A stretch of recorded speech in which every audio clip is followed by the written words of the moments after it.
जिसे नुकसान उठाना नहीं आता उसे नहीं मालूम फ़ायदा किसको कहते हैं, उसे नहीं मालूम। तरबियत सिखाती है कि जितना दामन है बस उसी में ज़िंदा रहना सीखो। जितना दामन है, कम है तो कम और ज़्यादा है तो ज़्यादा। आसान तरीन तरीक़ा है बुज़दिल आदमी का अपने आप को बचा लेने का कि अपनी गलतियों को जमा करके दूसरों के दामन में डालाए। हौसला इस बात का है कि गलती हो गई थी, पता चल गया कि गलती हुई थी, तो गलती दुरुस्त कर लीजिए। जिसके साथ ज़्यादती हुई थी उससे जाके बहुत नेक नियति से माफ़ी मांग लीजिए। मैंने अभी तक ऐसे इंसान बहुत कम देखे हैं जिनसे आपने नेक नियति से माफ़ी मांगी हो और उन्होंने आपको गले न लगा लिया। ज़िंदगी से मोहब्बत करने के लिए तरबियत चाहिए, और तरबियत उस चीज़ का नाम है जब आप अपने आप से उठ के ज़िंदा रहना सीखते हैं। अगर आप शिरकत करना जानते हैं और शरीक करना जानते हैं।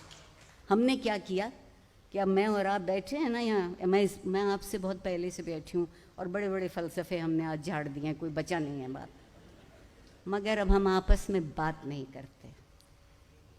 मुकालमा ख़त्म हो गया हमारे दरमियान से। कितनी बातें तो मुकालमे ही में तय हो जाती थी। कोई खफा होता था तो उससे जाके पूछते थे कि क्यों खफा हो, वो थोड़ी देर तो नहीं बताते थे और नाराज़ होते थे।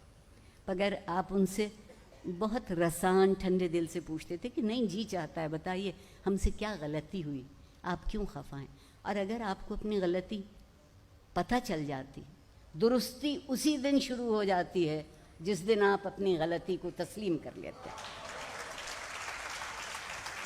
वरना दुरुस्ती नहीं होती। दुरुस्ती का प्रोजेक्ट नहीं है। अब वो व्हाट्सएप पे माफ़ी तलाफ़ी एक इमोजी पे हो जाती है। आने जाने की सहूलत हो गई। और मैं लॉर्ड मैकॉले की बहुत ममनून हूँ। एक ऐसा अच्छा लफ्ज़ हमें सिखा गए, किसी की इज्जत ले लीजिए, सॉरी। किसी को बेजा बोहतान लगा दीजिए, सॉरी। जान ले लीजिए, सॉरी। मैंने एक साहब से कहा था कि कुछ नहीं तो आधी कह दिया करें। जी, आप ये कहिए कि मैं बहुत साफ बात करता हूँ या करती हूँ और किसी का दिल दुखा दीजिए। बहुत उम्दा है। जिस शहर में रहती हूँ लाहौर उसका नाम है, और जब मैं उस शहर में पल बढ़ रही थी तो लोगों का एक तसव्वुर था ज़िंदगी के मुतालिक कि हमारे पड़ोसी बहुत अच्छे लोग हैं, इनके घर में किताबें बहुत हैं। कहते थे ये जो हमारे बराबर रहते हैं कमाल के लोग हैं, इनके घर से बच्चा भी निकलता है तो सलाम करता है। फिर कहते थे कि कैसे अच्छे लोग हैं, कितने शरीफ लोग हैं, इनके घर से कभी ऊंची आवाज़ सुनाई नहीं देती। अब मैं जिस शहर में रहती हूँ उसी में पता लगता है कि हमारे पड़ोसी किस कदर उम्दा लोग हैं। रात को 2:30-3 बजे तक हल्ला गुल्ला होता रहता है। ये बहुत पसंदीदा लफ्ज़ है हमारा। और किस कदर शरीफ लोग हैं, उनके मकान के सामने कम से कम 4 गाड़ियाँ खड़ी रहती हैं। क्या बात है। कभी शराफत, आपके हुस्न सुलूक, और जिसे आपने फ़लसफ़ा कहा, उन बुनियादी कदरों पर यकीन का नाम था। अब शराफत गाड़ी के नए मॉडल का नाम है। और ये इंतखाब हमने खुद किया है। इसमें कोई सहूनी, कोई हिंदू, कोई यहूदी साजिश शामिल नहीं है, क्योंकि आम तौर पे हम जो कुछ करते हैं उसमें यही साजिशें शामिल होती हैं। आप सोचिए कि हम खुद को कहाँ ले आए। हम अनमोल लोग टकों टकों के दाम बिकने लगे। हम अनमोल लोग।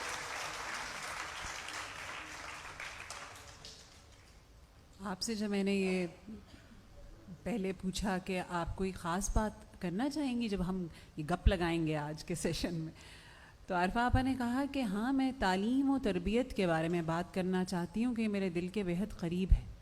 तालीम को सुनकर तो सवाए डिग्री के और वो जाली डिग्री के और तो कुछ भी जहन में नहीं आता। बहुत अच्छा किया, मुझे रुस्वा करने को यही सवाल काफ़ी है। तालीम, मैं बहुत संजीदगी से बात कह रही हूँ जितनी मेरी समझ में आता है। तालीम मेरे ख्याल में रास्ता है। हम तालीम को मंजिल समझते हैं। इल्म मंजिल है, तालीम रास्ता है।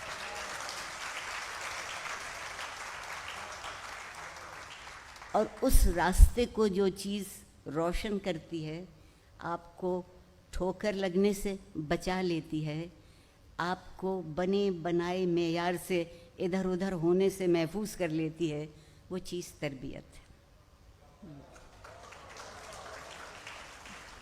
अब जब तक मैं पढ़ती थी स्कूल में भी कॉलेज में भी, तो ये लफ्ज़ इस्तेमाल होता था, तालीम व तरबियत। अल्हम्दुलिल्लाह हम चूँकि अब बहुत से मामलों में ख़ुद मुख्तार हुए हैं, जैसे आबादी के मामले में ख़ुद मुख्तार हो गए, फिर अब ताज़ा तरीन हम इंसाफ के मामले में ख़ुद मुख्तार हुए हैं। अब हमें कोई इंसाफ की ज़रूरत नहीं रही, मुस्तनद है मेरा फरमाया हुआ। मीर के शेर को हमने दिल पे लिख लिया। इसी सूरत से तरबियत। और एक बात और, आज एक और भी रवैया है। वालिदैन कहते हैं कि तरबियत भी हम करें और 20,000 फीस वो लें महीने भर की, तो वो क्या करते हैं? वो कहते हैं कि हमने तो इनको प्रोजेक्ट्स दिए हैं, ये प्रोजेक्ट्स नहीं कर पाएंगे तो कुछ नहीं कर पाएंगे, और उस प्रोजेक्ट में तरबियत शामिल नहीं, क्योंकि तरबियत का प्रोजेक्ट नहीं होता, तरबियत का प्रोजेक्ट नहीं होता। तरबियत एक ऐसा खामोश अमल होती है जो आपकी रगों में खून की तरह दौड़ता है।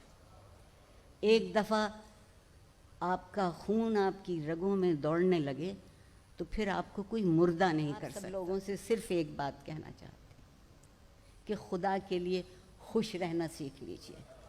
खुश रखें भी। खुदा के लिए खुश रहना सीख लीजिए।